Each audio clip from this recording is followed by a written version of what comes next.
Hello and welcome to the Granite Mountain Movie Club. Joined today by Cool Frasier and Dr. Bennett. How you guys doing? So good. Hey, Granite, thanks for having me on. Thanks for being here. Bennett, have you had any issues with your septic tank lately? As a matter of fact, yeah, it's a lot of septic challenges. Thanks for asking. That's too bad. I know I've never had a septic, but that's rough. So sorry to hear that. Yeah, septic challenges are a classic. All right. Well, before we get started, I want to check with you guys real quick. So today we're gonna talk about the biggest movie of probably the last 2 years or something, which is Top Gun Maverick. But before we do that, I wanted to talk about anything else you guys have been watching lately that you find interesting. Just maybe some kind of quick yes or no's on some things you might have been watching lately. I watched the first episode of She-Hulk. Out of morbid curiosity, or did you anticipate you might like it? No, it's very bad. But I'm probably gonna watch the whole thing. So it is like morbid curiosity.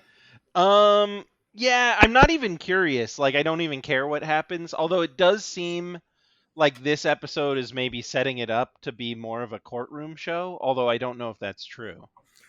I saw a tweet or a quote from the people who created the show, saying something like, "We didn't actually know how to write courtroom drama, so we had to do just like drama, but it's supposed to be a courtroom show, so we were kind of stuck." She's a lawyer is like the idea of She-Hulk. Is she defends superheroes in the court, but like they're like we don't none of us on this team knew how to write that, so we didn't. And I'm like, well, then why were you picked? Like, why are you involved? So well, it's kind of just interesting to see how bad these things are, I guess. Yeah, so the morbid curiosity, you're right. But yeah, there's nothing really redeemable about it. The CGI is as bad as it looks, and I tried. I got the 4K OLED. I'm running it on a gigabit connection. I'm trying to have no latency. We got the Dolby Vision going. But yeah, it still looks bad because a lot of people were saying it was just compression on YouTube that was making it look bad. But it's like, no, it just looks bad. We should talk about TV settings as a part of this review, because we're talking about Top Gun, and as we know, Maverick is very adamant that you have your TV settings correct. Yeah, no, I have the TV that makes everything look like it's a TV show. Well, pretty much every TV does that, right? Every TV does the soap opera effect or whatever, right? Well, you can turn it off. Yeah. In theory, you can. I haven't figured out how to do it. Yeah, it's called something different on every TV. I have a Sony though, so I got it at an auction, and then it was broken. So I got like the top of the line Sony TV, and it was broken. It would turn on, but it would turn off every 2 seconds. But I got it warranted through Sony, so I got a brand new top of the line Sony TV for like a couple $100. It's like a $4,000 TV. But anyway, so you can set all those settings on it, and it kind of makes a difference, I guess. Yeah, for a long time I've like been the guy in my family that when I go to someone's house, I'm like, "Oh, you still have like the motion smoothing turned on?" And they're like, "What?" And I'm like, "Just give me a second." And I'll turn it off. And then they're like, "Oh, okay. Now the movies look like movies again." Mm-hmm. Or you'll have some people who'll be like, "Oh, this doesn't look as good now." I can't imagine that experience. Yeah, the motion smoothing is mostly for like live event, like for sports. It looks good for sports because it's where you're tracking something across the screen that's going really fast. Yeah. Yeah, it more mimics like how your eye might see things in real life, I think, but that's not right for movies because everyone's come up on movies being at, I think they're 24 24 frames per second. Yeah, so it doesn't look right. Most TVs are at least 60 hertz or frames per second, and then some go up to like 120. But yeah. Mm-hmm. I wish we had Casey here. Casey has all kinds of opinions about that. Apparently, that's why British prestige dramas did like better for a while than they really deserved to, because they just look like movies because of the frame rate. I didn't know that. But all right, so Frasier, you're watching She-Hulk. Good for you. I'm glad Go watch it, everyone. Have fun. I'm glad you're doing that. And then Bennett, what are you up to? So I've been watching The Sopranos. I'd never seen it before, and it's kind of like being exposed to the Beatles when everyone's told you when everybody said for decades how great the Beatles are. Like, I can't remember what makes this revolutionary. Yeah, like, I can't remember what it was like before. So I'm like not as impressed as maybe I should be. Like, it's funny that they're racist for sure. But like, apart from that, so I guess what I would say is I'm on the last season, and it's just very like nihilistic and sad, and nothing seems to really mean anything. And so I fell in love with the first season. It was fantastic. It was hilarious. And I kind of think that this is my beef with mob movies, cartel movies in general. I want to see these guys win. I want to see them succeed and carve out an empire, and be happy. To be honest with you, I want to see them live happily ever after. And there's this, it's weird because they'll be so transgressive in so many other ways. And you want to see boobs? We'll give you completely context-free boobs. And you want us to make fun of religion and everything else, but like, fundamentally, if you're not a tax-paying employee of a corporation, like if you're not earning an honest living, that's the ultimate sin. That stains you like the dark side of the force, and it automatically turns you into a moral monster. And I try not to be too conspiratorial about it, but it just strikes me as really lame and boring. Yeah, it's been a long time since I saw any of that, but yeah, my main thing with that was just I remember how funny it was.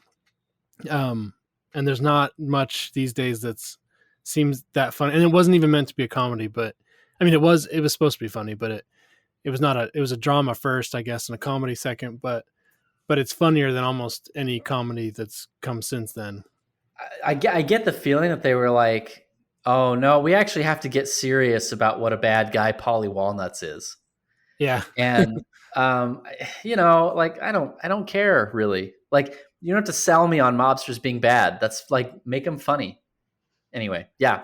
Well, someday maybe we'll reconvene here, and I'd have to refresh on that show, but someday we'll talk about that one. That'd be a heck of a refresh. It's been a long time getting through it.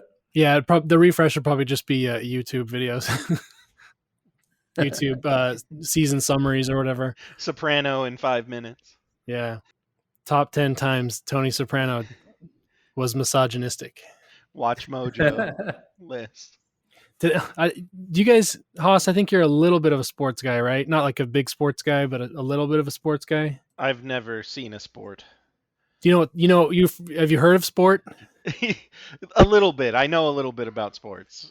Do you remember this Manti Te'o football player at Notre Dame? I've heard the name. He was the kid who had a girlfriend that was not real, and he thought it was real. Yes. So for anyone not, I mean, you guys may not know the story, but most people listening probably do know the story, because to be a sports bro is actually normal. But there was this player from really good high school football player from Hawaii. He went to Notre Dame, and and he was really good there.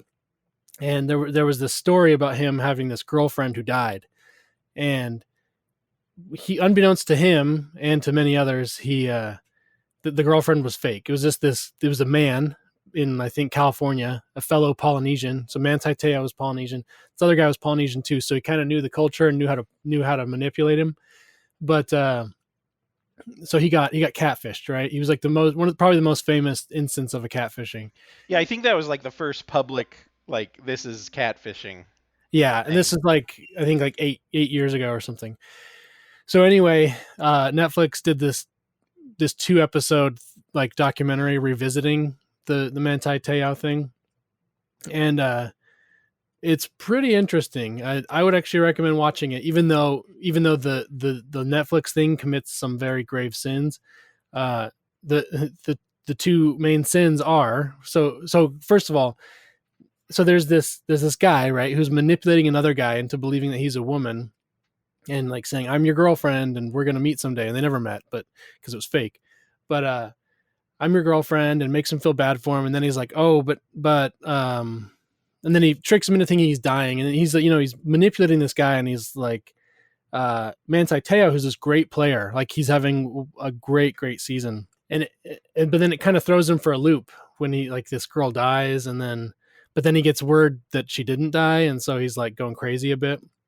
Really messed up his career. He still had an okay career, but not as good as it probably would have been otherwise. But the documentary really lets the guy, the bad guy, who is now trans, really lets that guy off the hook. They just interview him, and they're just like, throughout the whole thing, he's just sort of like, yeah, that's so crazy how things got out of hand. And it's like, no, you did it. Like, you're the bad guy in this show. Right, it's literal, like, harassment and stalking. Yeah, and fraud and all this stuff. And the show, I mean, the show gives you, the audience, enough to indict, this guy, this trans guy, but like, they don't really, they let him off pretty easy, and they let him just kind of like tell it from his perspective, as if like, and they also at the end, like, they show him now living his best trans life, and like, he's this butterfly who's finally come out of the cocoon or whatever, and it's like, you guys are really letting this guy off easy. And then the other sin they commit is that they make these, like, journalists who uncovered the story and really messed up Manti Te'o's life, they make the journalists seem like heroes. It's like, these guys aren't heroes. They're like digging around In the muck. They're digging around to make this college kid seem like he did something bad or evil when he was the victim, and the journalists are acting like they are, covering Like Watergate or Spotlight something. whatever, yeah. Yeah, they're acting like it's the spotlight, like they're doing some important work, and they're very self-righteous about it. And it's just like, they're like, well, people were sympathetic, and so that he did better in the Heisman voting because people were sympathetic. And it's like, who cares? Like, it's, you really don't need to be like digging through people's trash for this. So anyway, the show is actually, it's kind of worthwhile to see, but they missed the mark majorly in these two very obvious ways. Anyway, so if you're sports interested at all, I would actually kind of check that out, even though I'm saying it's pretty screwed up. Yeah. I'm not a sports guy, but I am a catfish connoisseur. Oh yeah, I've watched all the episodes of MTV's Catfish. Oh really? Yeah. What's your favorite? Name 5 catfishings. Okay, the one guy that does no, but I think there's like a big push in the catfish world. They have like their catfish conferences and stuff. To like feel sorry for the person doing the catfishing, because they're usually like down on their luck or in a bad place, even though they're like stealing money from people often. Yeah, you have to be a loser and a weirdo to do it, but that's still not. Yeah, of course. But like the guy who runs the show, he was catfished, and like he did a movie about his catfishing and how he kind of like made amends and became friends with the person who did it to him, because like basically she was this really sad old lady. And so like, yeah, they'll like meet up with these people who are like terrible people, doing terrible things for like years on end, like sometimes upwards of like 10 years, tricking people. And but yeah, they're always like, and let's understand your situation. And it's like, All right. Anything else before we move on to the Top Gun to the Maverick? I say we ride into the danger zone. Okay, let's go into the danger zone. And when you're in the danger zone, you need a call sign. Do you guys have call signs for yourselves? Taco. Taco, I need backup. Taco's not a bad one. It's nice at 2 syllables. Sunfish. What's the meaning of sunfish? I know what a sunfish is, but It was the first word that came to me. Sunfish. I thought yours was Tiny Dancer. I like that. I think Granite should be Tiny Dancer. Tiny Dancer, I need flares. He could just be Granny as well. Oh, Granny's a good one. Granny is good.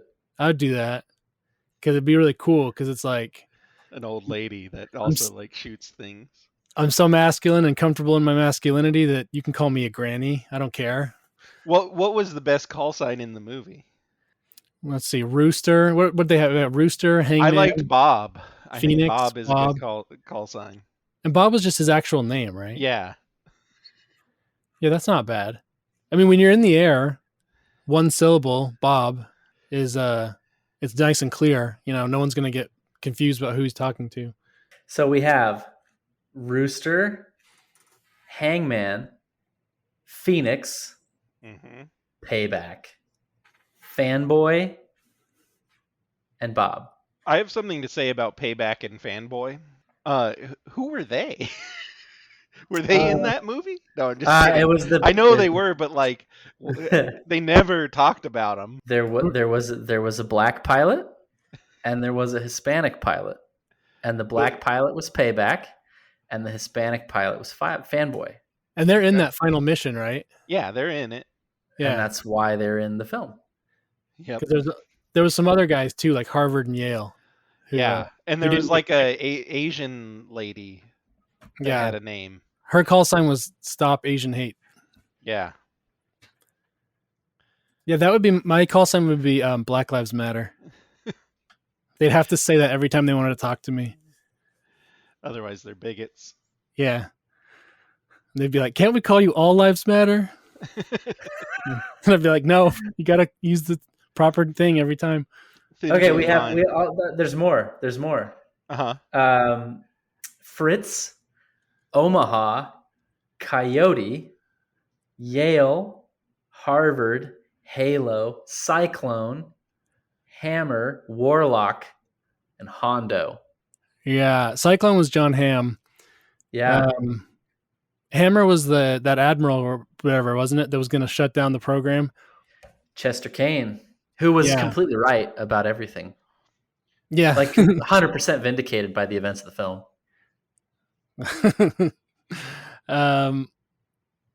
Yeah, I can't think of any cool names. I'll go with Granny. That worked. Have you guys ever gone below the hard deck? Is that an innuendo? No, there's a 5,000-foot hard deck. Have you guys gone below it? I am literally always below the hard deck. Same. I live on top of the hard deck, Nice. even when it's only 100 feet. When Kenny Loggins discussed the danger zone, he was talking about below the hard deck, which is, yeah, I'm always there. I'm in the danger zone all the time. Did you know Bob is related to someone famous? Yeah, Bill Pullman, That's right. who in Independence Day is a heroic jet Fighter pilot. Yep. Man, there's so much nostalgia in this film. Well, so actually that means we now have to ask ourselves if Independence Day is part of the Top Gun universe. I think so. Yeah, I think obviously it is. Wow, so I didn't realize that, but he looks like Bill Pullman if he had like androgen insensitivity. Uh-huh. Like he's a very soft Pullman. He's a they them Pullman. A pull they. Yeah. Instead of a pull man. Bill Pull, he, him. Yeah.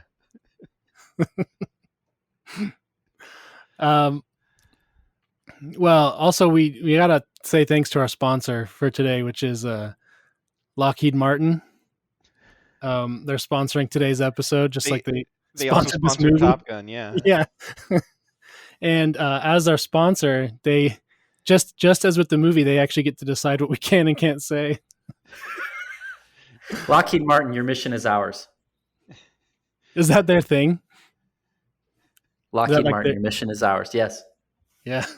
If Your there's mission- any weird long pauses in the Which back of this, it's all redacted. Which, by the way, your mission is ours is essentially the same thing as if that's what you're into. Your mission is ours because we told you. It means we'll do whatever. Yeah. You want to bomb some orphans? We'll bomb some orphans. Okay, Ben, I'm going to start with you. What's your Oh, actually, well, okay, yeah, I'm going to start with you, Bennett. What's your take on Top Gun Maverick? It seems like basically it's just a lot dumber than the first one. And the first one was not like high art. It's just sort of like the waterline of overall like how stupid an action movie's supposed to be has gone down some. And well, I have a question. Should we talk about what the plot is before we get into? Because like the whole like what is it about? Yeah, the mission is that there's a weapons of mass destruction something behind a mountain range in enemy place, and it's not clear who they are, who or where. Yeah, mountainous. Mountainous, cold. chilly. Yeah, they have Russian jets. Could be Tajikistan. Yeah, they don't even say Russian jets; they just say 5th generation. Yeah, enemy. Those were Russian jets, though, right? Those were the 57s or whatever. Yeah, they were Russian 5th gens. They weren't the Chinese. I mean, that's it. You've got American, Russian, and Chinese that have 5th gen fighter jets. So, what are the generations? Can you break it down? Are the Chinese ones made by Lepin? Do you guys know Lepin? That's a Lepin joke. Lepin is the knockoff Lego. Oh. Yeah, I didn't know Lepin. Okay, so basically, from what I understand, is it's like 4th gen is like F-16, F-14, the stuff from the original Top Gun. 3rd gen is like. So what is F-18? Era. Is that A-18? Yeah, no, 4th? F-18. So F-18 is still 4th gen. Okay.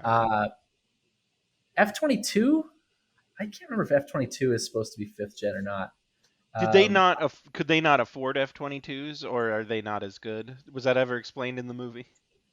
F-22s are better at a lot of things. They are, okay. So it looks like they're considered 5th gen. F-22s are really good at a lot of things, but like it's like an Italian car where you kind of have to disassemble the entire thing to repair anything. Like you have to. They've got like and I think F-35 has some of this issue too. But basically, like you have to tear up the stealth coating and get underneath everything and pull a bunch just to sustain them. So their cost per flight hour is pretty astronomical from what I understand, which is why they were canceled. They're very capable. It's just they're expensive.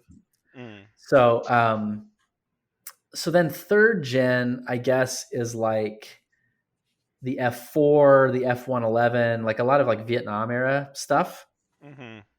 2nd gen is basically Korea, and then 1st gen is P-51. No, it's like jet fighter. The first jet fighters. Oh, like got it. The Me-262 right at the end of the World War II and F-86 Sabre. So yeah, that's the generations are more or less what war they were used in. So yeah, it's Russian 5th gens And there's some kind of hand wavy explanation why we can't use our 5th gens. Yeah, I can't even remember. That's Something what about I was trying to like ask. GPS, or I can't remember. There's a GPS problem. Because Maverick says something like, he's like, this would be easy work for the 35 F-35 or something, except for something. I don't remember what it was. Yeah, and it's which is so funny because like that's like a legitimate problem with the F-35. Anyway, like so yeah, they have to use F-18s, and which I mean it probably would use F-22s, I would think, but the thinking is we have to be the underdogs. We have to be flying worse jets than the enemy, which you have to, if you're America, you have to come up with a really contrived reason for why that's the case. And it's essentially like a canyon run because you got to be below the Surface anti-aircraft air. batteries. Yeah. Right. And then you have to take this really huge climb up into a caldera and then really far down and then really hard up again, which is going to bend the airframe of the F-18, and it's kind of like a semi-suicide mission. Mhm. And So my take on the plot is, isn't it just the third act of Star Wars? Yeah. it's like the last 30 seconds of Star Wars. Yeah, but like, the planning of like nobody can hit a target that small. You can't Right. fly through that valley. It's too hard. Yeah. I posted something on Twitter with the Porkins guy, which that's why, because it reminded me of that. And once again, it's like they launch this cloud of cruise missiles Yeah. to like prepare the way. And it seems to me that you could either launch the cruise missiles at the SAM batteries and then not deal with the SAM batteries, or you could launch the cruise missiles at the weapons of mass destruction Or the enemy station. fighters, maybe? I don't know. Or the I think that's a little bit harder. It's Okay. cruise They could missiles you kind of have to evade them. But yeah, right. maybe the SAM batteries could shoot them down or something, but they didn't when they hit the runway. I don't know. Yeah, basically, They were just contriving how there had to be a end dogfight with 3 enemy fighters versus 1, I guess. correct. Well, and how there had to be a trench run in the first place.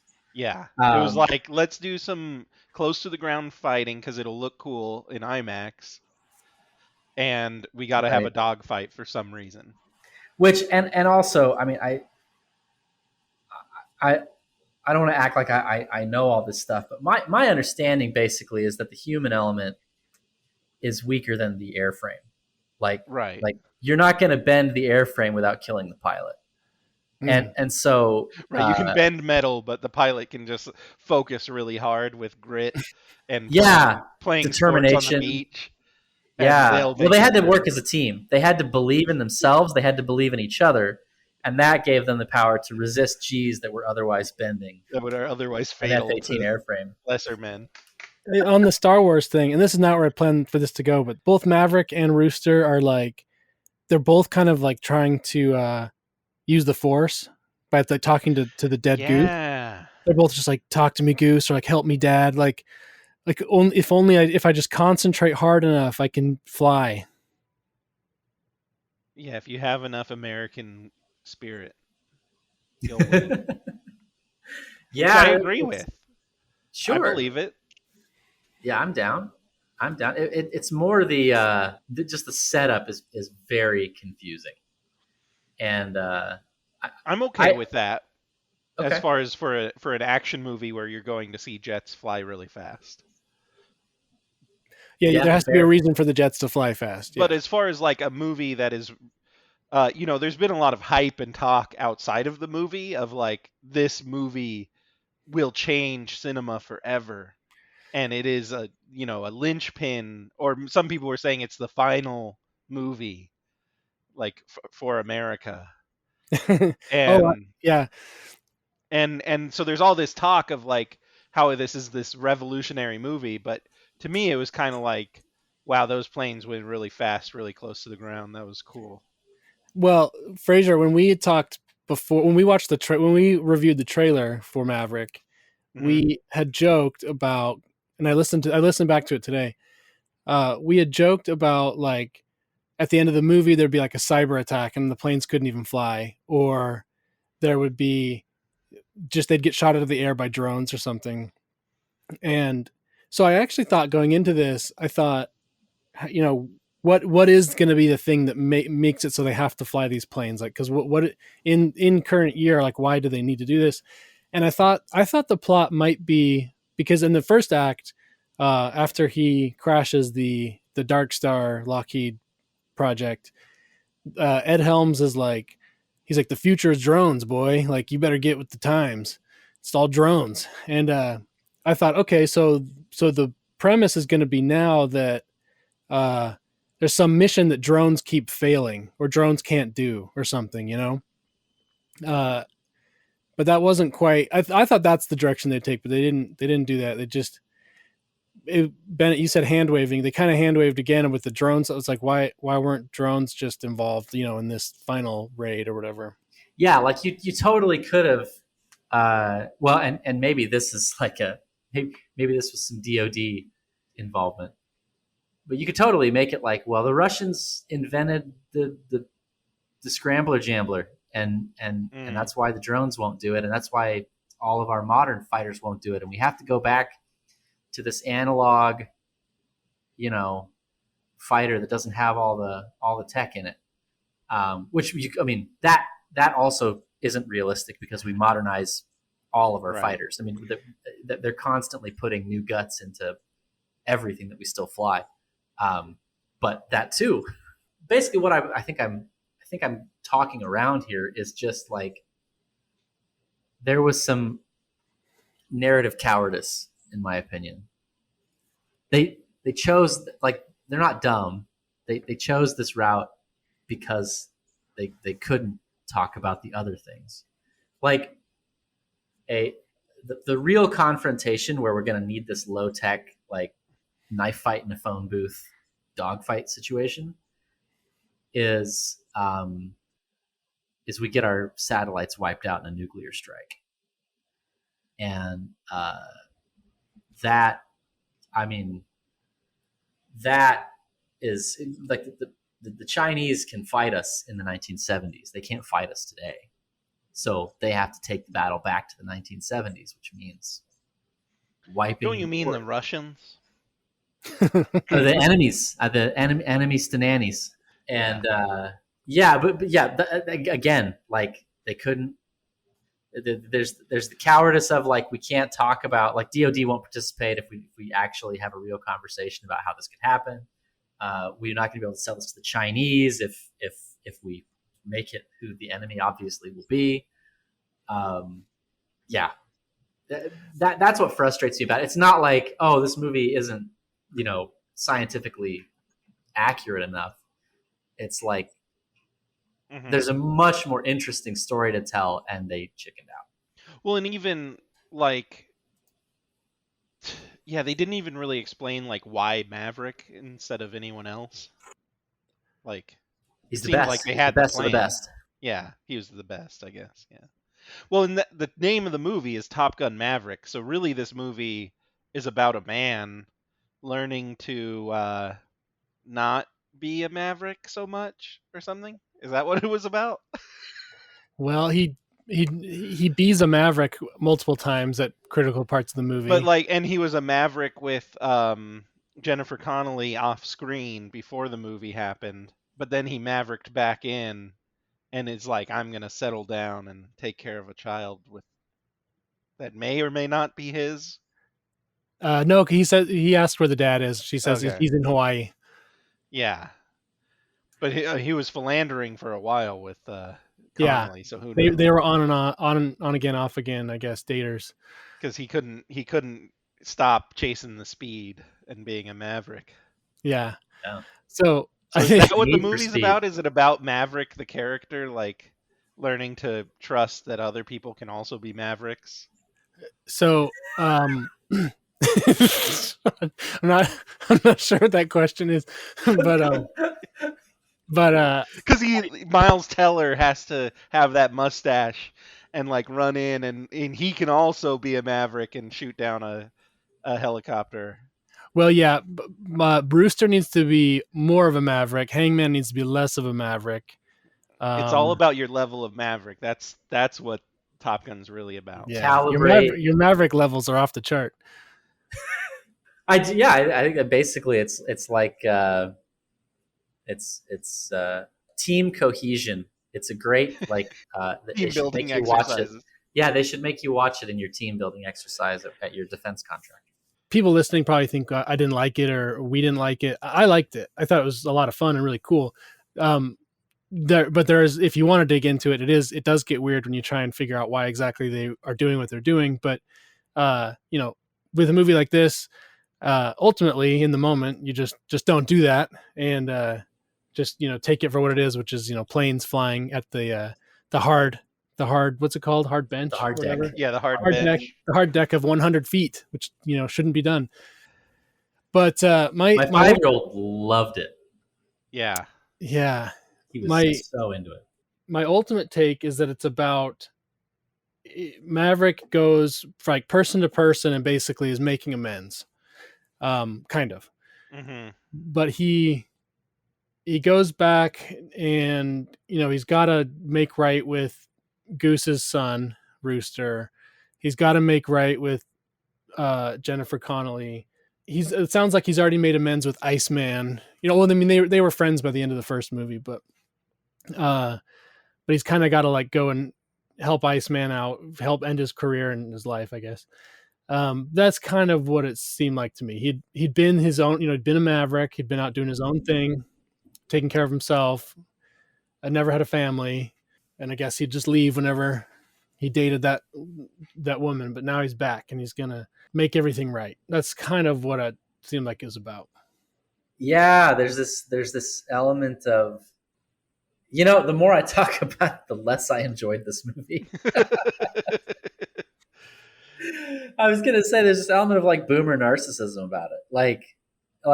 I'm gonna, I don't know. Like I've been this completely self-involved person, and in my late 50s, I'm just gonna tie it off with a bow and everything. It's like, no, you didn't do that, and you can't do it now. So, anyway, yeah, I think it's very much a movie about a particular generation confronting their mortality. Yeah. Well, it's funny too because he shows up. I mean, and everyone has seen this movie by now, so we're just going to be all over the place, and that's fine. But he shows up back at the Top Gun school, and at first he is supposed to teach the next generation, and he's like, I'm way better than all them. I can't teach them to be as good as me. So, in true like boomer style, he's just not going to pass the reins down. He's like the top. He's the number one guy in his class at Top Gun again at age 60. Yeah, which is like nonsensical. Yeah, and it makes the no sense. The main drama is the fact that he didn't want to let Miles Teller be a pilot because he was afraid he would die like the dad or something. Yeah, Rooster's mom had told him to not let him. Oh, did that happen? I must have missed that part. Yeah, that's like pillow talk with Jennifer Connelly. He's like, got it. Says like, yeah, his mom made me pull his papers or something. So he didn't even he wanted to let him die. So he didn't well, I think worried about it. yeah. For all he cares. Well, and that's again, it's like, oh, I made this mistake, but it wasn't really a mistake. I was really the good guy all along. Choice. Yeah, or like I did it out of respect for your mother. Like, there's no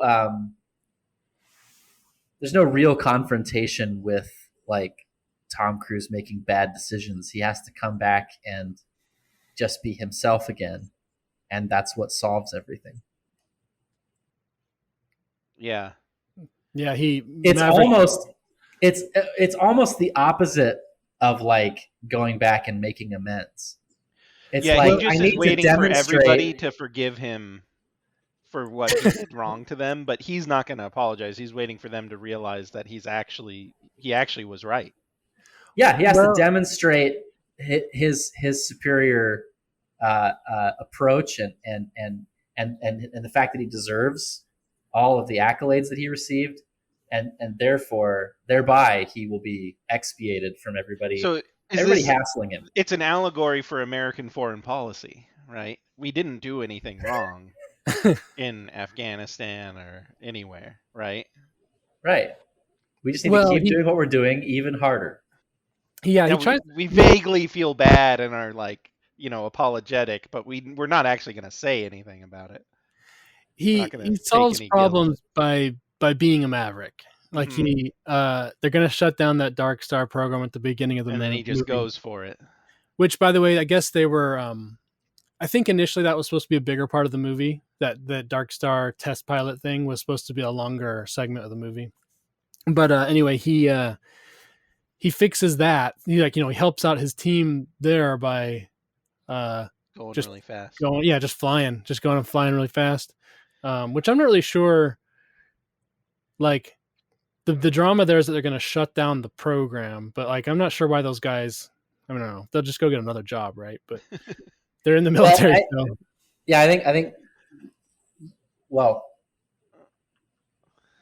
to a person who has experience with that industry, that's a little silly. Yeah, but I mean, I guess there's cases where a program gets shut down and people lose their jobs if it's like a giant program. But these R&D kind of programs, it's like no, there's lots of R&D to do. Yeah, and you were on the most advanced one a second ago. You'll probably have a good resume for the next one. Yeah. Well, and then he saves the mission.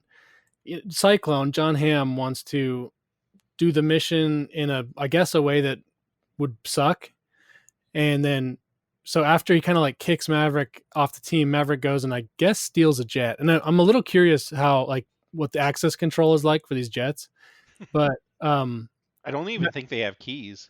yeah, you just have it's like a Navi. It just like you mind meld or something, and Yeah, perform comp me with it it. just knows you're a pilot. But he while they're in their class, and John Hamm is like, "This is what you're gonna do. It's gonna take 4 minutes." And Maverick And goes the out. problem with John Hamm's thing was if you do it his way, you're gonna get killed. Yeah, And John Hamm was okay with that, and that's why he was bad. yeah. At least one jet wasn't coming back under Hamm's plan, and but then during their meeting, Maverick, gets his plane and he goes out there and proves that the Kessel Run can be done in 1 minute 30 seconds or whatever. And they're like, okay, great, he's the guy again. So he, once again, he bees a Maverick and saves the project. Saves the plan. And every time they practice properly, it breaks one of the jets too. Apparently. Yeah. But also I think Bennett, you tweeted about how it's just a vague problem that they're going to solve. Like there's a manufacturing facility on a NATO border and it's not allowed to be there or something. Yeah, it's there's no clear what It's are we? It's uranium enrichment, right? Right, but they don't have any yet, so it's just kind of like a factory in a volcano, I guess. It's like is that the thing? Yeah, they should have just poured stuff down that volcano. Really, one cruise missile, probably. But yeah, it's just like NATO has like a territorial dispute with a vaguely Russian nuclear facility. Okay, on a score of 1 to 9, what do you guys give this movie? If we're rating it on the scale of action movies, it's an 8. Okay, are we rating it on the scale of action movies in the last 10 years or like action movies? Just whatever. All right. Somebody posted something about Matt Damon did that thing on Hot Ones where he's talking about how DVDs, how DVDs, the have ruined movies. Death of DVDs have ruined movies. And somebody else mentioned that anything new is now in competition with everything that's ever existed because it's just so accessible. Yeah. And yeah, like that's kind of how I judge it. Like I would really just rather go rewatch Top Gun. So Have you rewatched it recently? I haven't. I rewatched it on the 4th of July. Very patriotic feeling. Yeah? And Yeah, how does it compare? to be honest, it's the same movie. Um, it's just you watch the tense fighting scenes, and in this one you can see, there's a bit more of a GoPro feel to it. you know, like yeah, it's just good for the action scenes, and I guess if you enjoy uh shirtless men on the beach, they're both great movies too. Which one has better shirtless men? It's hard to say, but the one thing I did notice is he's wearing full-on jeans and no shirt. That it's kind of an odd look, I feel like. Regarding the modern beach scene, I saw something that I have a question on it as well. from Glenn Powell, the guy who plays Hangman. He was saying something like, you know, in Hollywood when you do like a shirtless scene, I mean, all these guys are in good shape, but like the day they film those scenes are like they're getting especially good shape. They do fast, they fast, and they do, you know, training right Like the moment before the scene. no water for 48 hours or whatever. Yeah, they're getting amped for that one, like that 10 minutes, like they're getting peak for that scene. They so everyone did that and they filmed it. And after that, and then they're like, okay, that's a wrap on that scene. That's good. We're good with that. Everyone can, like, you can go back and gain 5 pounds again. So they all went out, and ate, I guess, like as a celebration that the scene was finally over. They I guess he said milkshakes and tater tots, which is, maybe that's like a Hollywood thing to do. But then, like, a couple weeks later, Cruise is like, I don't like it. Everyone get back in the gym. We're doing it again. Yeah, Tom Cruise loves those scenes. Yeah. And I love Tom Cruise for loving those scenes. Like Yeah. I think that to me makes me like Tom better.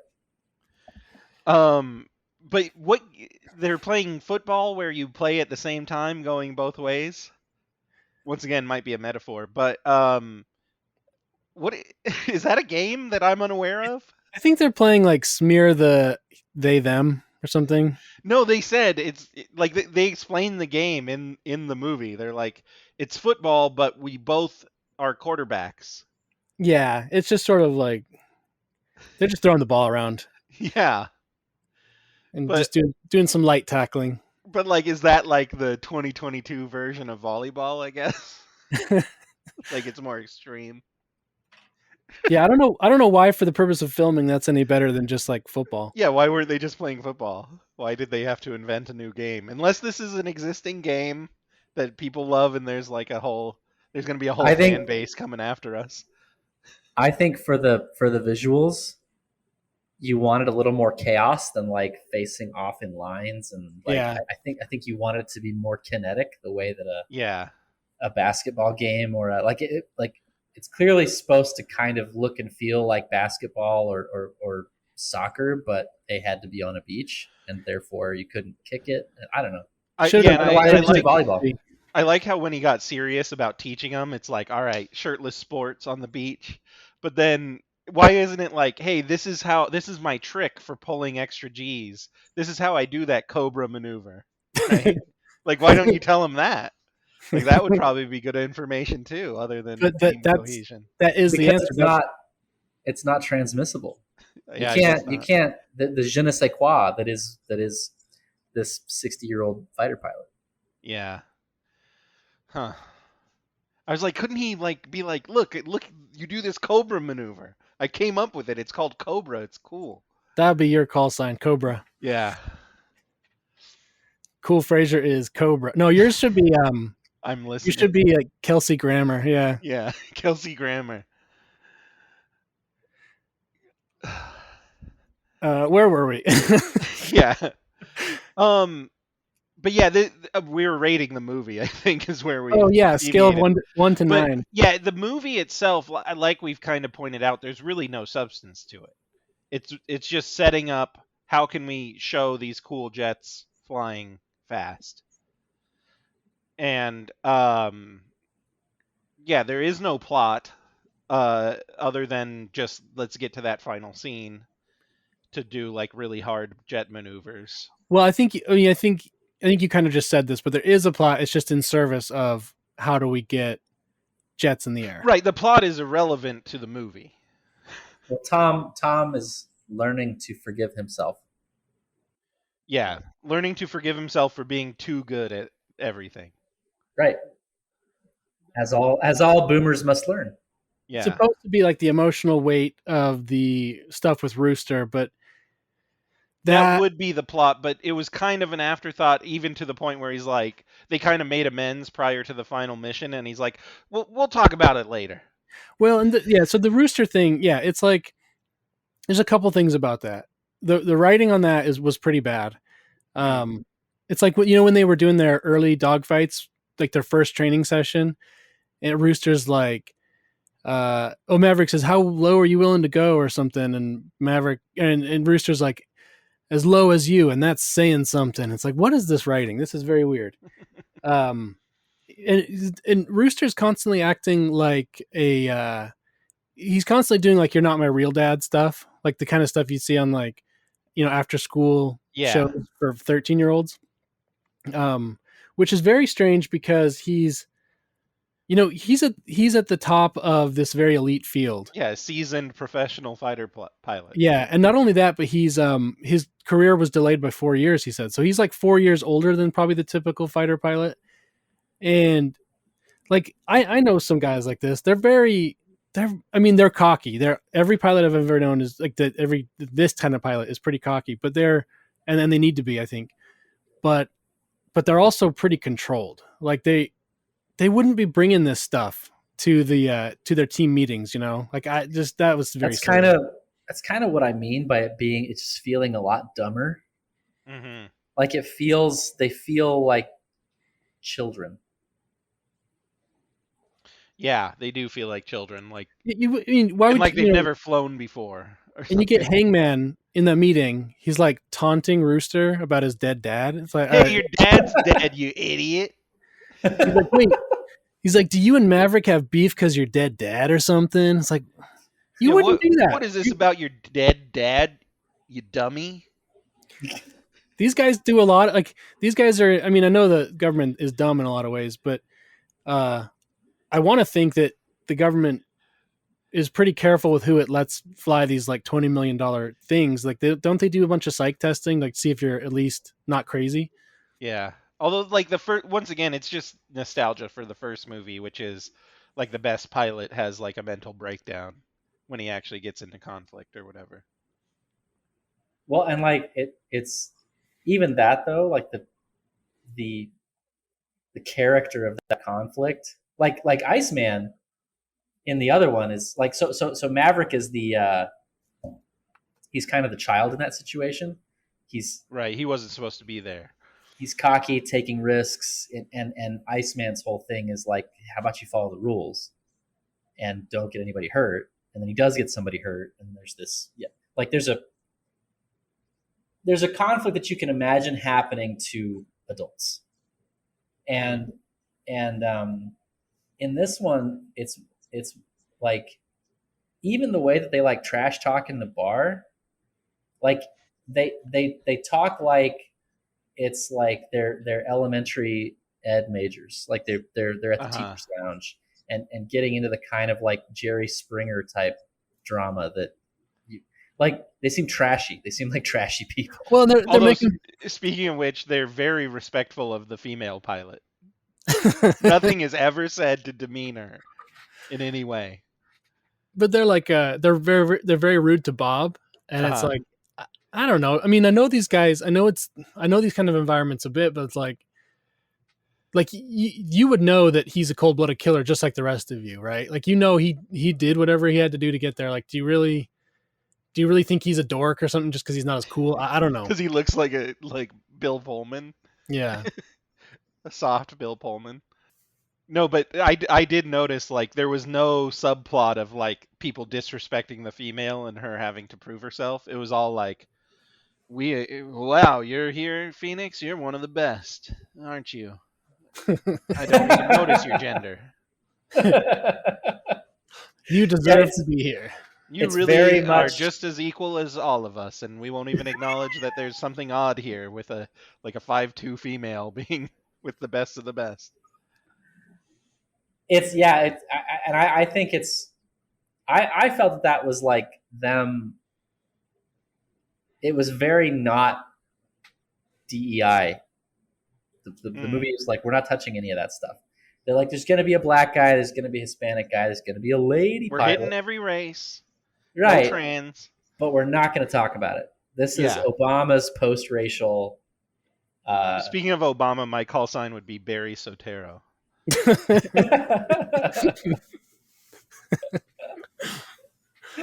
Yeah, this was a very Obama movie. I feel like. Yeah. Even down to like the regional non-proliferation, like the stakes of the conflict. Yeah. It's very much like history is over. America's in control of everything. We're not arguing about race anymore. Like the very tail end of the end of history. Yep. All right, so I'm going to say on a scale of 1 to 9, just as a movie, it's like a 6 or 7 for me. Yeah, I can agree with that. As a spectacle, as something to behold, it's like an 8. Yeah, of planes going fast, it delivers that. I just don't care. I don't care. Like, Would you watch it again? Only to do something like this and like make fun of it more precisely. Oh, so here's something we need to get into. You saw it in the theater, right, Bennett? I did, yeah. Was it like IMAX? Did they have like? Oh yeah, no, I went all out. It was for my son's birthday. I wanted him to have a fighter plane experience, which he did. It was 10 out of 10 from that perspective. Was there like a manservant who like tickles you during the funny scenes and stuff? No, it was but the rumbles were good. You know, you were inside the action, which is great. Okay, so that's important because I saw it on a nice monitor, but 32 inches. I didn't have a big sound system. And so I think when I talked to some people about my take there, my take was that I thought it was just an okay movie. And so a lot of people said, well, you didn't give it the proper viewing, which I think is a fair thing to say because movies do deserve proper viewing. But on that, I would say it's kind of like, well, does it stand up even without all that? And it's like, it stands up. It's fine, but it's not that great when you take away the theater. To a certain extent, it is a spectacle. And I was kind of going to bring up a tangential point, which is Scorsese said that Marvel movies are like a theme park brought to the theater.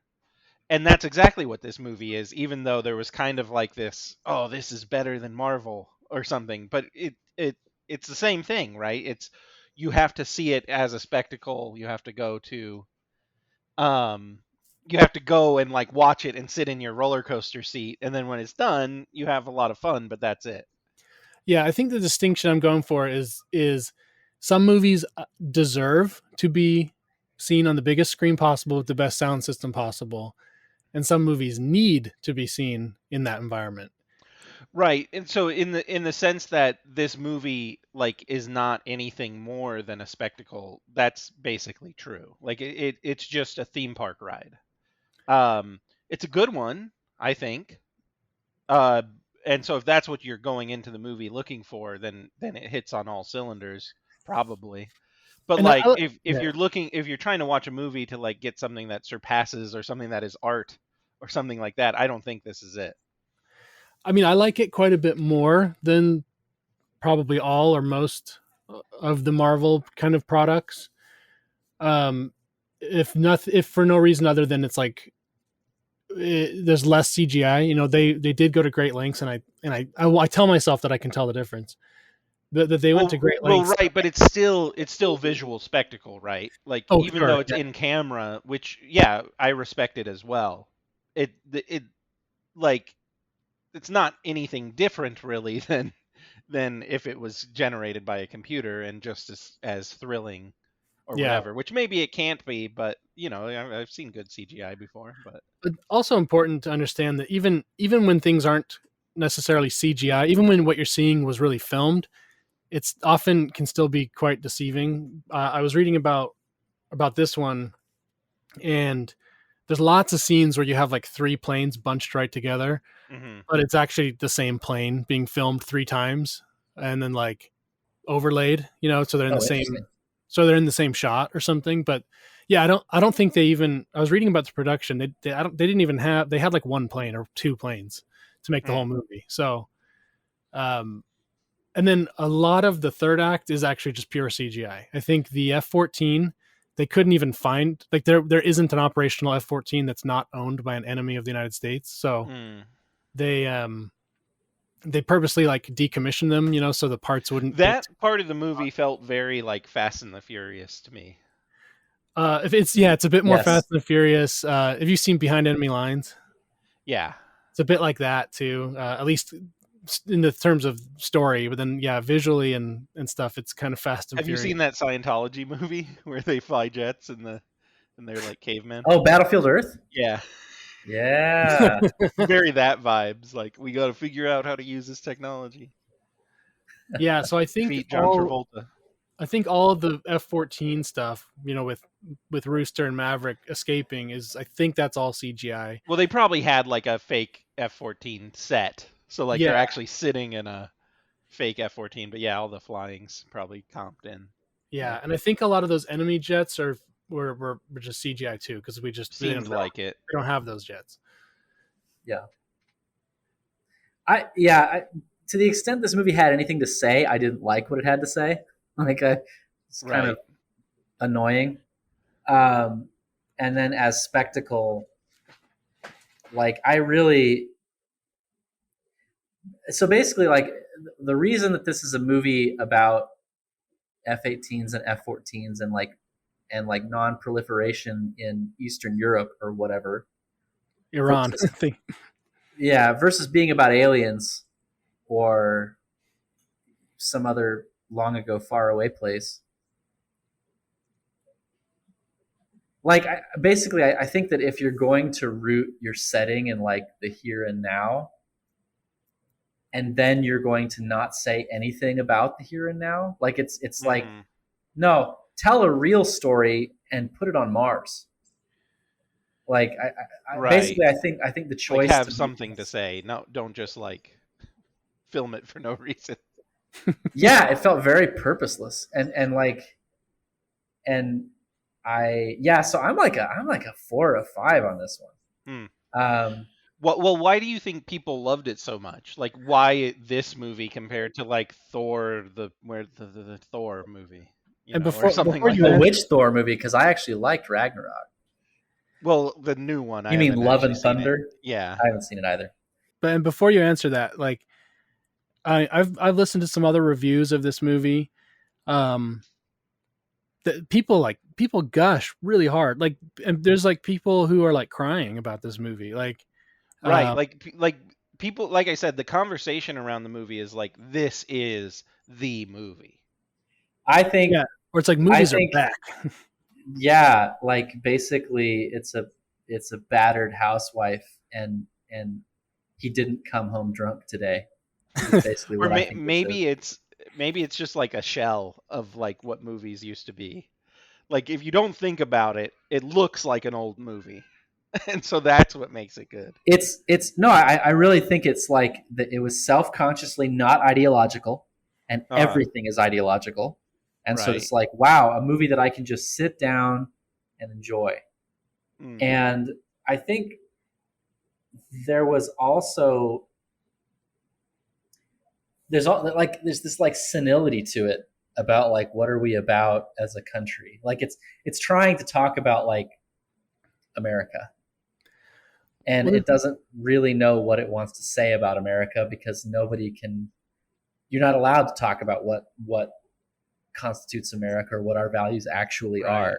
It's kind of like, what if we could just be America again? Exactly. That's what I think people found resonant about it. Well, part of anything that Cruise does, like his philosophy, his like personal philosophy around like excellence and discipline Is just Xena. comes through. It just comes through. Oh yeah, Mhm. And I think there's a lot of I think a lot of what people take from it is that it's like, because that's how I felt watching it. I'm like, dang, this guy, he is just, he's doing his thing, and he's got that extra gear or two gears that almost none of us have. But I think that's a big part of what people take away from it is him. It's like he is the yes, movie, like this and he's the other Maverick. movies. Yeah, it's just like there's these they're like playgrounds for him, and people just want to be in his little world. Yeah. Okay. So Mhm. if the point of the movie is just Tom Cruise as Ubermensch, it's a really interesting movie. Yeah. Like his self concept, which is like in his case not delusional. Like he's really done some extraordinary things. He got to and sail in this one too. yeah, I yeah, have some thoughts on the sailing. yeah. Go ahead. Well, What about sailing? before I get into the thoughts on the sailing, though, I watched this and I was like, and he's kind of an inspiring guy in a lot of ways. But then I was looking into his I was looking into his reading his Wikipedia or something, and then he's got two failed marriages, and he doesn't seem to have a relationship with his kids. Although I'm not sure. Not that this changes anything, but I don't know if he actually even has any biological kids. I think they might all be adopted, which is weird to me that this guy wouldn't have kids. Tom Cruise should have 100 kids, I would think. Yeah. But Well, do we want to talk about the elephant in the room? The Quentin No, Tarantino we tape? don't want to get a call from the Scientology lawyers. from Clearwater, Well, no, Florida, I was thinking the Quentin Tarantino saying that Top Gun 1 was about a closeted gay man reckoning with his own homosexuality. It is a story about a man's struggle with his own homosexuality. I'm serious. That is what Top Gun is about, man. You've got Maverick, all right? He's on the edge, man. He's right on the f***ing line, all right? And you've got Iceman and all his crew. Right. They're gay. And they represent the gay man, Right. all right? And they're saying, go the gay way, go the gay way. He could go both ways. What about He could go Kelly both- McGillis, right? Kelly McGillis, she's heterosexuality. She's saying, no. Go the normal way. Play by the rules, go the normal way. And they're saying, no, go the gay way. Be the gay way. Go for the gay way. All right? That is what's going on throughout that whole movie. Well, it's fascinating. Like there's clearly a Tom Cruise cinematic universe, and I know we made that joke. This one I think is actually true because Not like the Tellerverse. because Top Gun. Although he did play the piano and he plays the drums in Whiplash. That's all I'm saying. Something to be said. But so like Top Gun, I do think is like Tom Cruise entering Hollywood and having some of those experiences. I think Oblivion is about having a stultifying marriage to a redhead who's trying to keep you down and keep you blue pilled, and you And have it's also to, Scientology a little bit. right. Yeah, she's serving the alien overlord, and you have to break away. You have to break the chains of the boring redhead. And then Eyes Wide Shut is like dealing with the Hollywood cabal while your redhead wife destroys you psychologically. And like there's, well, in that case, it actually is Nicole Kidman. I wonder how she felt about that. Like, did she know? Could she sense? I don't know. Anyway, but like do Hollywood clearly people is like even care? dealing with his stuff on camera, which seems to make good movies. Yeah, because he didn't have kids. He didn't have a hot wife. He kind of had this old girlfriend, and and then he Hang saves the day by getting everyone shirtless. Nicole Kidman's attractive. Wait, No, what I'm are you saying talking in the about? movie. I'm His saying character. Maverick. Oh, right. He didn't have any familial ties of any kind, and like Iceman did. Like he had a wife and like a good He had situation. Yeah. Yeah. I really like that Iceman had grandkids. Yeah. And then That's really sad about Val Kilmer, though. Like, because Val Kilmer was, The I don't know, Saint. just but like a really funny guy. Val Kilmer was hilarious in his prime. I like And, Kilmer. Yeah, This is a pro yeah, Kilmer podcast. Everybody knows that. yeah. yeah, Kilmer respecters. I think he was honestly a little bit underrated, partly because he got fat really quick. But yeah, it's really sad to see him lose his voice, because his voice was such a Yeah, part. he made his own little like documentary about himself. I think I've brought it up a couple times on this show, but like everyone should go watch it if you like, especially like 80s and 90s movies. Because he did this little documentary. He has been filming like his whole career, like in the 80s and stuff. He had like a camcorder or whatever they used, and he would film like other actors behind the scenes, and he'd goof around and stuff. So he's got all this footage, and then he made a little movie, like, kind of like an autobiography. It's really good. And actually, I kept thinking about it during Maverick. So I'm like if they could find like a tenth of the emotional weight that's in that in Kilmer's autobiography film, they'd be they'd be doing a great job.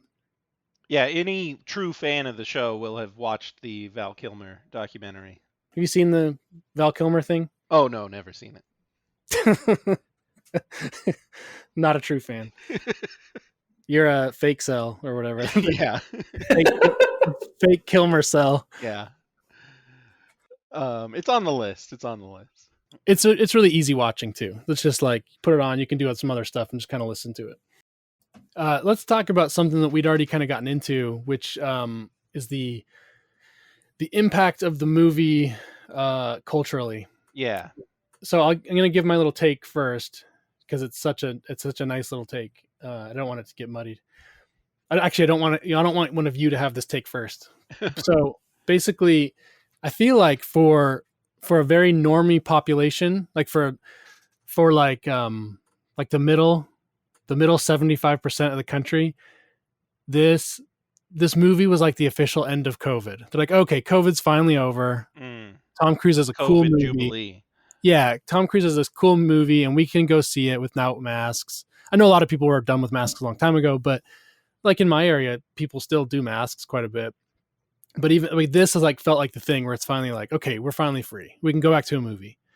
And then on top of that, my question is, if this had come out when it was originally scheduled, assuming all the like effects had been done and stuff, because they delayed it for like effects and stunts, but then they delayed it like 2 more years for COVID. If this had come out like in 2019 when it was supposed to, would it have made $1.5 billion? I don't think it could have. No, I think that it was very much I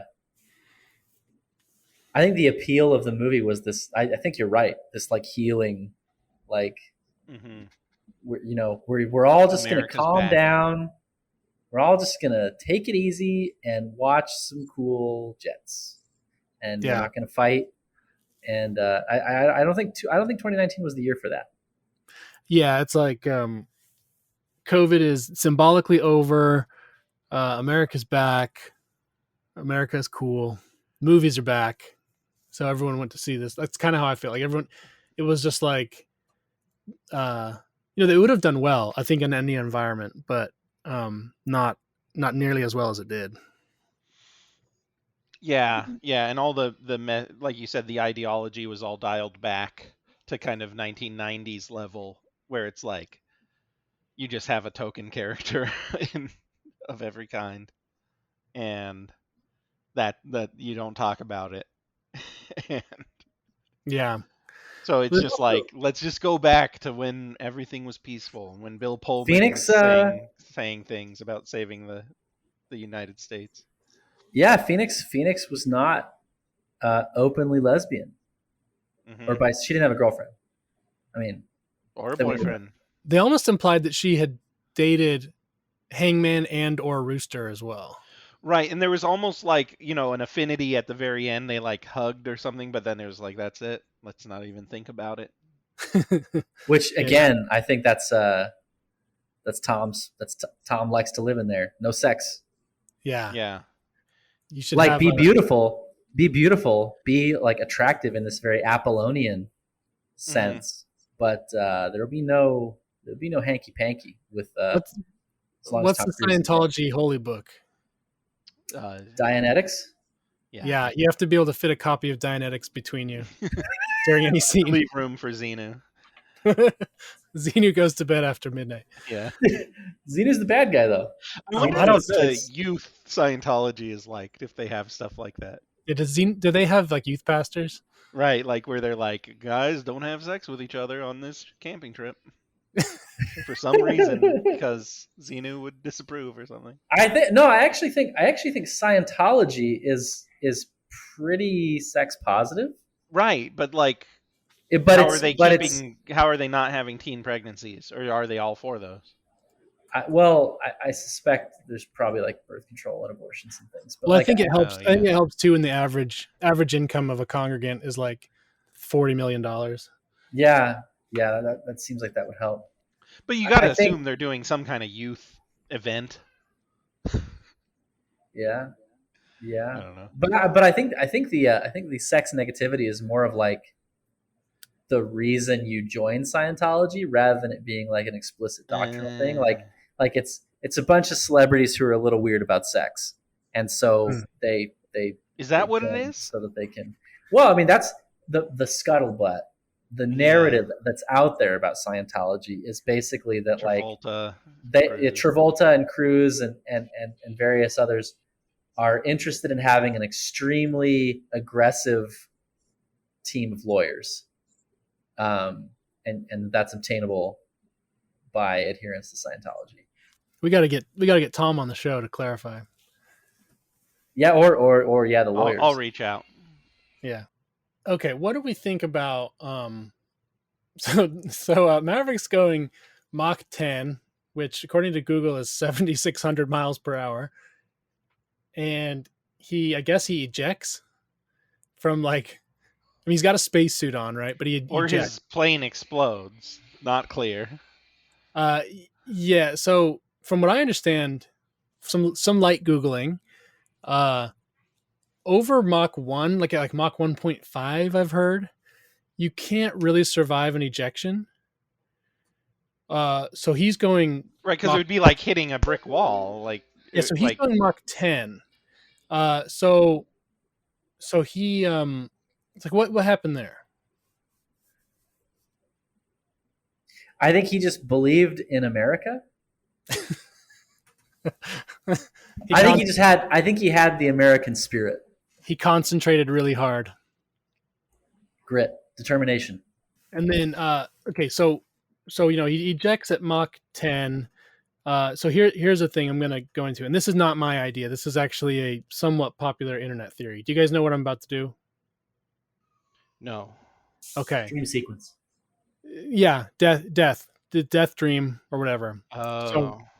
So there is a theory that is that people have passed around that people seem to like, and the director, I guess, did not outright refute it. He just said, "Yeah, sure, you could read the movie that way," but that Maverick dies in the Dark Star plane, and the rest of the movie is a dream of him going to make amends with people, to like tie up the loose ends in his life, and to like to go back, finally get the girl and all that stuff.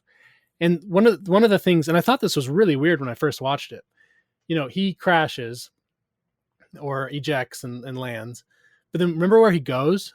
He goes to this like diner that's like a 1950s diner. Yeah. And it's it's full too. It's full, and it's like all white people, and they're dressed like it's the 1950s. Like they're dressed old timey. It's like he's like gone to his childhood or something. And I would even, if this was the theory, I would even go as far as to say like the kid who looks up at him and is like, this is Earth. Like, because the kid's looking at him like he's a spaceman, right? Like Back to the Future sort of thing.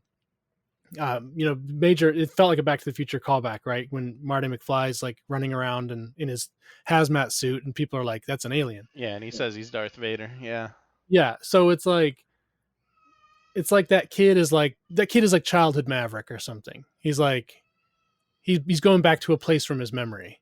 That's what that really was a weird. That set design really was weird. I don't. Do you guys notice that? And what do you think? I thought it was weird that it was full. I'm like, who goes to a diner nowadays? Yeah. So yeah, I did kind of notice something was off, but yeah. And like, so I kind of viewed it as like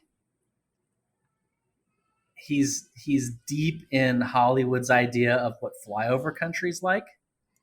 Yeah, maybe. Right. That's kind of what I thought too, is like they think this is how people are. Like they're just dirty in a diner, like miners. Well, they weren't dirty though. They were. I mean, maybe they. Some I'll of go the back people to were, I thought. I don't know. It was like upstanding 1950s people. Like some other. I mean, like now in a flyover diner, like there at least be a couple 400-pounders. You know. Couple of whales. Yeah. Some guys Couple in of like massive tubbos. the people were dressed a little too nice, a little too Yeah. clean. I thought they were clean. Maybe they were dirty. I thought there was like a dirty guy. Like an old miner prospector coming to the diner. You're right. I forgot about the really filthy guy. Yeah. The guy from Peanuts gang. What's his name? It was a slug man. Pigpen. You know the guy from Peanuts who has stink lines? Oh yeah. There's like stink lines Pigpen. around one guy. Yeah, he was. I forgot about him. Okay, sorry. That theory sucks. Yeah, that's a bad theory. There's going to be a great video essay about that, but I think there probably already are some. yeah. So, but I did pick up on this note of like I said earlier, like this like senility to it, where it's kind of all over the place as far as like what things mean and what it's all about. And that does kind of feed into this dream sequence like character of sort of a tired boomer just sort of puzzling on what it's all about and not really having any satisfying answers. It's really about Alzheimer's. Yeah. Like just losing your memory and not being able to come to terms with reality. Yeah, Top Gun Maverick is the movie from his point of view, but I actually did think this at one point. I was thinking, oh, what if Maverick's just really self-aggrandizing, and there's another cut of the movie from everyone else's point of view where he's just constantly causing problems and stealing planes, stealing planes and ruining them, bending them. You bent another one of our planes, man. He's like, yeah, but I went real fast. Imagine if any of the problems in your life could, like he literally solves problems like that. The Dark Star plane, he literally solves a problem by just going faster. Right. Well, one of the things in the Dark Star is he calls out to Goose when he goes faster, like almost as if he's like wanting to die. Yeah. So there's like this death wish in there as well. That's kind of like a theme. Well, remember because like he's mad when he gets rescued by Rooster from trying to take a helicopter one-on-one, mano-y-mano. Yeah. Remember when we did the preview on it, we joked that he would fly. Well, we joked that Rooster would fly so fast that he entered like the nether realm and was able to spend time with his dad again, like in that movie Contact. We said that. Yeah, we joked about this. We joked that's a good take. That should have happened. He'd fly so fast that he'd see his dad again. Does that actor not look like him anymore? Like, why didn't they get him for some kind of flashback or something? Anthony Edwards? Yeah. Yeah, they should have had him come back. Or like, as a blue ghost. Yeah. He should have just appeared. He didn't live to be an old guy. He should have appeared and then said, sorry, I was just catfishing. Okay, Anthony Devontae Edwards, nicknamed Ant-Man, is an American professional basketball player for the Minnesota Timberwolves. Wrong, Anthony Edwards. A shooting guard. He played college basketball. You rolled over a perfectly good callback for that. Man. Yeah. I'll do it again. Yeah, he comes back and says he was just catfishing. Oh, there was a thought I didn't finish earlier. This is all over the place, but I'm fine with it. But so initially he goes and he's going to be the teacher, and then they're like, then they want to kick him off the team or the project or the mission or whatever. But then it occurs to them, they're like, wait a minute, since you're like twice as good as everyone else, maybe you should just go there too. Like they hadn't thought about that. I just thought that was funny because it's like Yeah. you have this 60-year-old fighter pilot who has no children. Why not just send him? And he's the best. He's the best it's ever been. He's literally better Problem than solved. he's literally better than all 12 of the most recent Top Gun classes. And what is this 2-bomb situation? Why would you need 2 double bombs? Yeah, we need better bombs. Yeah, just have a bigger bomb. I mean, that's supposed to be the application of the bunker buster, right? It's a Right. 2-stage bomb. Lockheed just wants to sell more bombs. Yeah. It's put on by Big Bomb. Also, I like in the end scene, the second guy who's the targeting guy forgot to turn his camera around. It's like you're there for one thing. Just Oh, point- really? Yeah, he's like, you have to like joystick your camera to like point down at the thing. Oh, yeah. And he was like, I'm pointing the wrong way. And it's like, well, don't do that. Point the right way. So I remembered what I was going to say about the going sailing. So he meets her in the bar, and she's like, we can't start dating again, because it always ends badly. Mhm. And then the next time they see each other, she's like, come out on my boat. And then after their boat ride, they're doing a motorcycle ride, and they're just like, shows how serious she was about not dating again. Yeah. She's like, Chicks like that, though. we can't date again. We just need to go do romantic activities. Yeah, we need to sail and ride a motorcycle. See, that felt really real to me. I guess that is real. She wasn't even a person. She had no function in the story. Yeah. Right? She was there to tell him was he she could there? do it. Very feminist. Yeah. That's a very feminist take, Frasier. He could do it. Yeah, He had it inside him all along. Yeah. I guess just to give him a family at the end. So like he's not just like alone in his like bunker fixing up a plane. Yeah. Oh, so we had talked before the show about how the third act doesn't really have the stakes are really low because the movie has kind of signaled sufficiently that they're not going to kill anyone. So you kind of know that no one's going to die. And part of that I was reading basically, well, it seems to me reading between the lines that it's basically this movie is a little particular because you have like DOD and Lockheed Martin that both are kind of like have their hand in the mix. I think it's basically because of them that no one dies. They did not want to be involved with something that would make it look like you might die if you're a fighter pilot. And Yeah. so here's something I found on Wikipedia.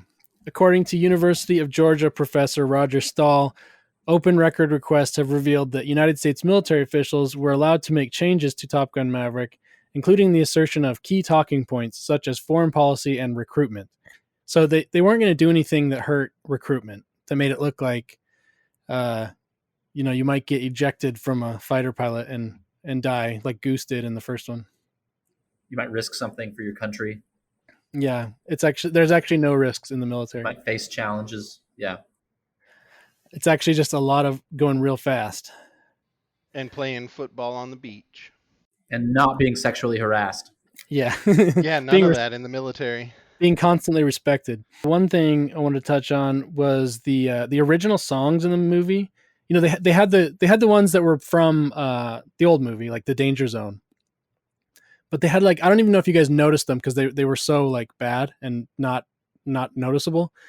But there was a Lady Gaga song and a One Direction song. Did you guys notice those? I noticed the pop songs from today that seemed out of place.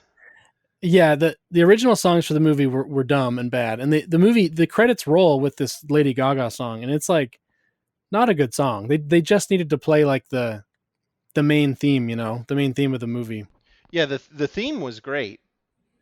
Well, it's just just the one they've always had from the old movie. Yeah. Yeah. They didn't need that Lady Gaga song. No, they didn't.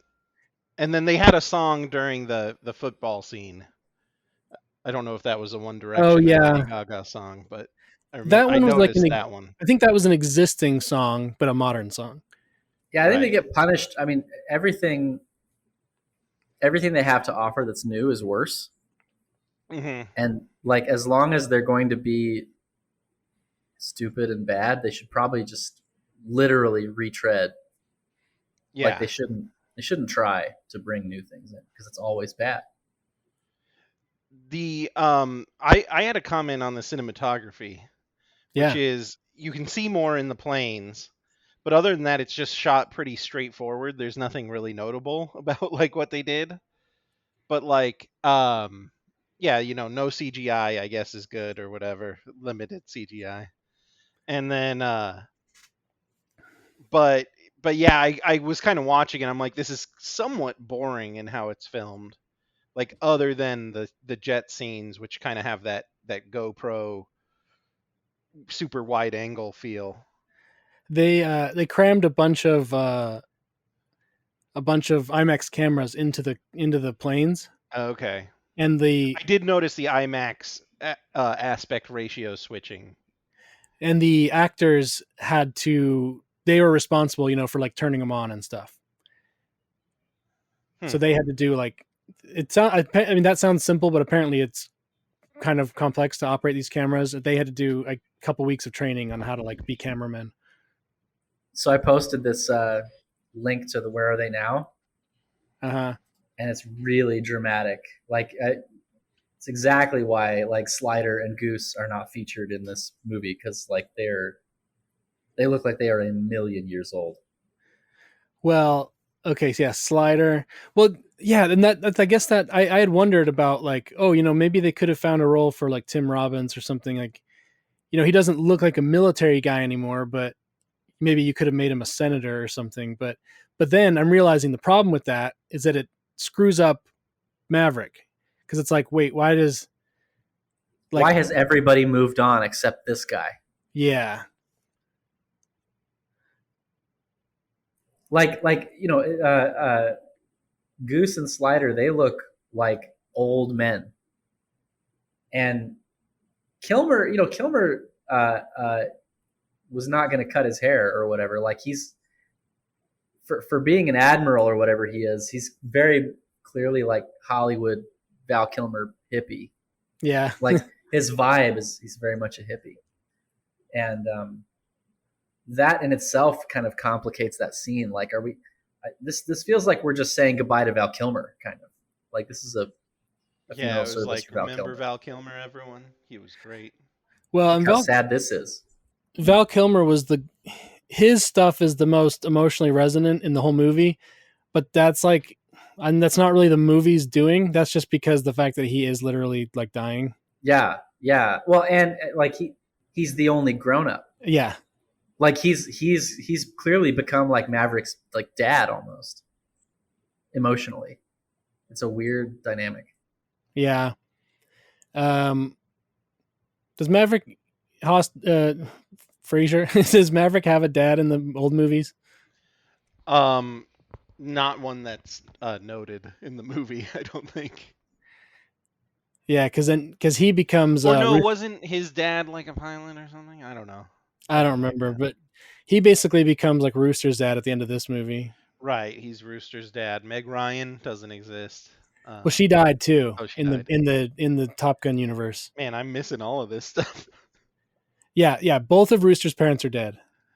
I in the swear story. I was like watching and paying attention. I just didn't take note. That's how they got out of having to bring Meg Ryan back. Is just saying she's Right. dead. Too much plastic surgery. She died of it. Any thoughts on casting? Anyone you did or didn't like especially? I'm just excited to see baby Bill Pullman and more things. Yeah, his future is bright. I thought Miles Teller was fine as a casting, but I don't think he was written very well. So he came off as just like as a Came little off boy. as Miles Teller. He just came off as a little boy to me. He didn't seem like he had any place being there. Right, and he was kind of like, his thing was he was too slow. This guy's just a little slow. But he's the best pilot, but he's too afraid to go. What if he learned to go fast? Yeah. Yeah. What if he learned to push his joystick? I know, I'm Forward. like, just go a little faster. Like, it's that easy. Like, That's all Maverick does when he flies Right. those records Mach 10. All he does is like push it harder. Yeah, no, casting wise, I just felt like most of the people in this movie were superfluous. Yeah. Like there probably needed to be like 4 speaking parts in this movie. well, yeah, like I said, the one couple, they don't even show up in the movie. The Ridgeway and taco truck. What were their names? Ridgeway and Taco Truck. Payback and Payback and oh, that the other guy, Fanboy. Milwaukee. Payback Yeah. and Fanboy. That's right. Yeah. We don't know who they are. We don't know where they're from. They We don't know matter. anything about them. But like, yeah, they're like main characters, I guess. Their job is to not be as good as Tom Cruise. Right. To be minorities and not as good as Tom Cruise. Mm-hmm. Which, They achieved. Yeah, no, I thought Miles Teller was good. I thought Glenn Powell was good. Again, like Is Glenn Powell in things? He's in a few things. Yeah. Not Because he not seems all- like a guy who could be in things. He's gonna have a big career, I think. Yeah. Did John Hamm make any sense to you guys as a character? he was okay. He was good. He was Okay. good. I feel like he's really good at this shut up and I'm going to tell you how it is kind of thing. And I don't care if any of you die. Yeah. Yeah. He plays a very similar role in The Town. Okay. He's a FBI agent in The Town, and he's You know who I liked was the warrant officer. the black guy. Yeah. I don't know what a warrant officer is. Well, but I think of him more as a warrant officer than a black guy, you know? he's a warrant officer first and a black guy second. Yeah, An Bashir American second. Salahuddin. Oh, That's his name. isn't that the guy who defeated the? But I like who is it? The Crusaders. Yeah, wasn't that the guy who defeated the Crusaders? It is. But I feel like there's a totally unearned scene between him and Maverick where it's like, I'll see you when I get back. And it's like what? Do you guys know each other even? Who's Like, that what's your guy? relationship? Well, he was working with him at the Dark Star thing. Okay. And Yeah. then when that program, I guess, ended because Maverick ruined the plane, Yeah. I guess Maverick got him a job at Top Gun. Yeah, I completely forgot that guy was in this movie. Okay, so as Tarantino, he says, Maverick's going the gay way. At the end of this movie, would you say he's gone the gay way? It seems like he's now like repenting from the gay way. That's what this movie's about. It's he's conversion returning. therapy. He's like, returning. I'm gonna have a girlfriend now. I'm gonna have a child. Wow. He's done with the gay way. And now he's Yes. coming back to tell the other kids, like, this is how you do the gay way, but it's dangerous. He's like, when society says go the gay way, be a maverick.